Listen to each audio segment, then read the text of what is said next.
মীরা, তুই?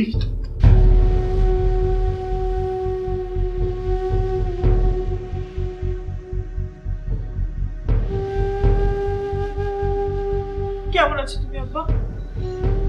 আর কোনো টেনশন নেই, আমি চলে এসেছি। তোমাকে আর আম্মাকে এবার আমি সাথে করে নিয়ে যাব।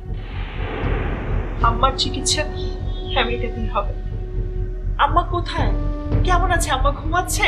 আম্মা, আম্মা, আম্মা,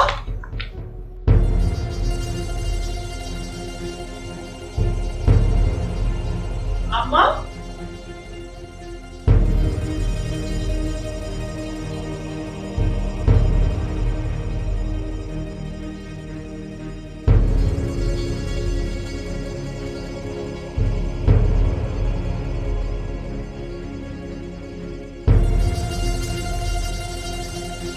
আম্মা,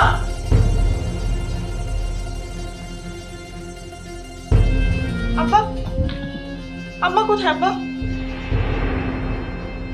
আব্বা চুপ করে আছো কেন? আম্মা কোথায়? আব্বা, আব্বা, আম্মা কোথায়? তুমি কথা বলো না কেন? আব্বা, আম্মা কোথায়?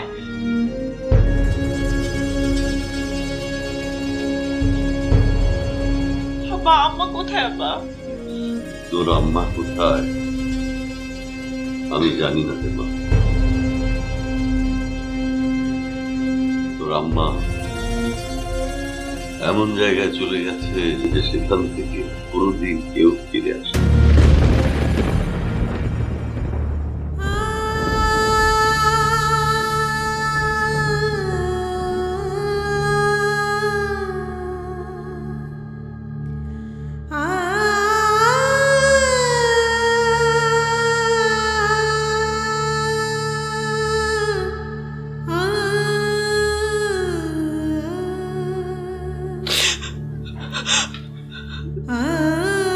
আজ বাদ জোহর তোর মায়ের দাফন হয়ে গেছে।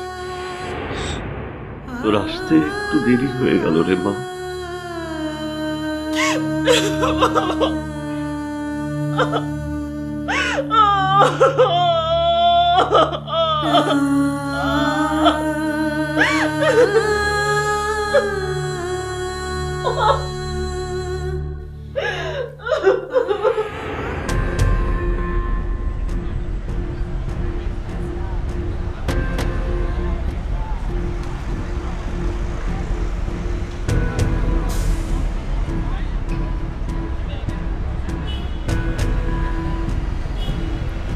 কিরে, ডাকলি কেন? তোর থাকার জায়গার সমস্যার সমাধান হয়ে গেছে? আসলে আমি অনেক ভেবে দেখলাম,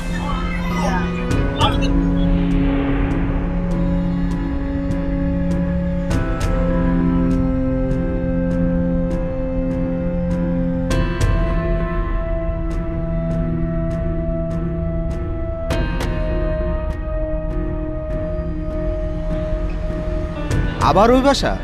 দুইবার ধরা খেতে গিয়ে বেঁচে গেছিস, তোর শিক্ষা হয়নি?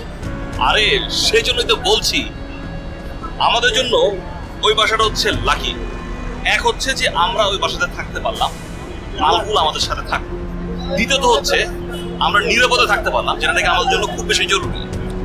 কিন্তু কিন্তু মানে কি? কোনো কিন্তু নেই। আমার উপর ভরসা রাখ, সব ঠিক হয়ে যাবে, ট্রাস্ট মি। আমরা ওই বাসাতেই থাকবো, ইটস ওকে। আচ্ছা ঠিক আছে, তা না হয় বুঝলাম, কিন্তু তুই যে বললি তোর থাকার সমস্যার সমাধান হয়ে গেছে, সেটার কি হলো? আরে সব সমস্যা তো সমাধান হয়েই গিয়েছিল, শুধুমাত্র ওই একটা মেয়ে ইভানা। এই ইভানা পুরো বিষয়টা গুবলেট পাকিয়ে ফেলল। ইভানা?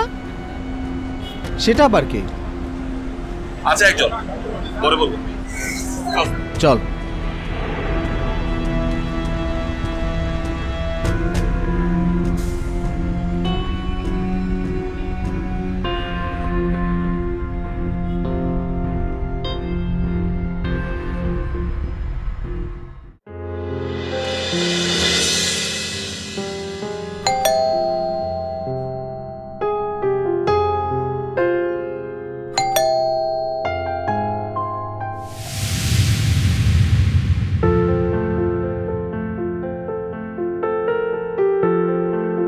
সালাম আন্টি।